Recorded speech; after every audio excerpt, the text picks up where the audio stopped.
The Galaxy S24 delivers some of the strongest value of Samsung's latest flagships, offering the same Galaxy AI features as its pricier counterparts. But the real benefit to upgrade is to reap the performance and battery life improvements delivered by the Snapdragon 8 Gen 3 Silicon, assuming that you are able to buy a phone with that chip where you live. The Galaxy S24 is available for $799 with the base model featuring 128GB of storage. In the US, that's the same price Samsung charged last year for the Galaxy S23, something worth calling out in light of Samsung's $100 price hike for the Galaxy S24 Ultra. There is also a 256GB version of the Galaxy S24 available in the US and UK for $859 or £859. You will be able to find the Galaxy S24 at Samsung's website as well as the major retailers like Amazon and Best Buy. US phone carriers are now selling the Galaxy S24 too, with many offering Galaxy S24 deals that can help you lower the cost of the phone. In terms of camera hardware, Samsung hasn't really touched a thing for this Galaxy S24 update.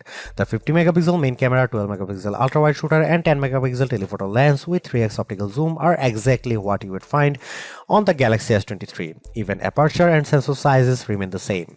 In one sense, that shouldn't matter as the Galaxy S23 was already one of the best camera phones, so you'd imagine that the Galaxy S24 should be just fine on the camera front. And that's before we get to some of the AI enhanced features Samsung has added to the S24 lineup. The trouble is Samsung's competitors have not stood still since last year. Now you can guys see some photo sample of Galaxy S24 and some comparison between S23 and S24 and iPhone 15.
Samsung's Galaxy AI capabilities are also on display when it comes to editing the photos captured by the Galaxy S24. Editing tools essentially take two forms: edit suggestions and generative edits. Edit suggestions take a little bit of digging to find. In the Gallery app, select the photo you want to tweak or tap the details icon. If Galaxy AI detects that there are improvements to be made, it will list proposed edits that you tap to accept. Common suggestions include removing shadows and adding a background blur. I had mixed results with suggested edits. An image of the bowls in the window of a store had some visible reflections that I wanted to remove, and the Galaxy Eye tool did detect them. I just don't think it did a good job of removing them entirely, as I still see some glare in the photo. A more promising result was when I had edit suggestions to remaster a nighttime photo of me that looked pretty dark. The suggested edits tool brightened the background, which made the entire picture look more visible even if the lighting seems a bit unnatural to my eye. Generative edits will be familiar to anyone who has used the Magic Editor feature on the Pixel 8. Here you can move around and resize objects, and generative AI is put to work fixing the background so that everything looks natural in the end. Photos altered with generative AI receive a watermark plus a designation in the new images metadata. I had my best luck with generative edits when I used the feature to remove objects. Some plant leaves obscured the front of a pig statue that I photographed, so I erased them completely to the point where you wouldn't know they had ever been there in the edited version. I have saved the best Galaxy AI image editing tool for last, the ability to turn videos you have shot with the Galaxy S24 into slow motion videos. This means you don't have to fiddle around with slow motion settings when capturing video. Just get your footage and adjust things after fact. Converting a video to slow motion couldn't be easier. You preview the effect by pressing and holding on a video and the Gallery app to see what it looked like. If you like what you see, tap the edit icon followed by an adjust speed option. You even have tools to set beginning and end points for when the slow motion effects kicks in, which I used for the above video of my daughter practicing her jetters. After using the same system on chip for every Galaxy S23 model, Samsung has gone back to splitting up which phone gets which silicon based on region with the Galaxy S24. Phones sold in North America run on the same Snapdragon 8 Gen 3 chipset found in all Galaxy S24 Ultra models. Elsewhere, Samsung uses the Exynos 2400 in the Galaxy S24. I can't speak to the performance of the Exynos 2400 as my test unit is a Snapdragon powered model. Traditionally, Exynos powered Galaxy phones have run a step or two behind their Snapdragon based counterparts, but we won't know if that's the case with the Galaxy S24 until my UK based colleagues get their hands on one of these phones. The good news is that the Snapdragon 8 Gen 3 silicon powering North American Galaxy S24 models produces the best performance we have ever seen from Samsung's entry-level flagship.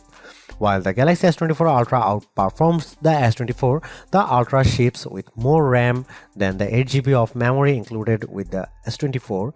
This model is still outmuscles other phones in key benchmarks including the iPhone 15 in some cases.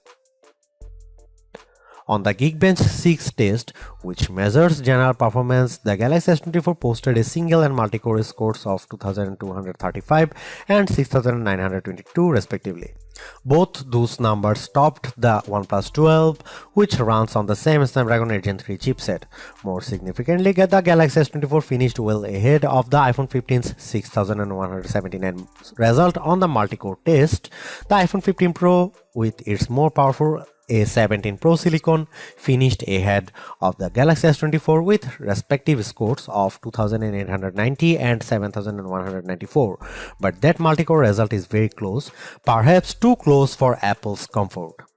A trend that started with last year's Galaxy S23 continues with the S24 as Samsung's latest flagship sets the pace of graphics performance.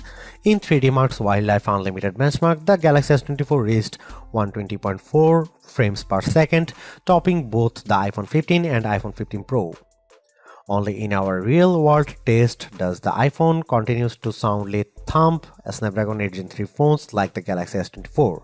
We use Adobe Premiere Rush to transcode video, timing the results. It takes the Galaxy S24 41 seconds to convert a 4K clip to 1080p, a task that iPhone 15 finishes in a little less than 25 seconds. We have been comparing Samsung and Apple flagships for a long time, and it isn't often that we can say Samsung's phone keep pace with the iPhone. In the case of the Galaxy S24, though, the statement is true, with the Galaxy S24 handling graphics much better than Apple's top handsets. Those test numbers translate to everyday use, as jumping between different apps is a breeze on the Galaxy S24. Gaming sessions with PUBG Mobile produce smooth graphics even in the midst of frantic firefights, with no dropped frames to slow down the action. If the Galaxy S24 phone had performed just a shade or two better against the iPhone 15, I would have declared this model as the entry-level flagship phone to get. As it stands, this is still one of the best base model Galaxy S phones I have ever used, delivering a lot of value for $800. While the AI features are welcome additions, they are only part of what makes the Galaxy S24 so impressive.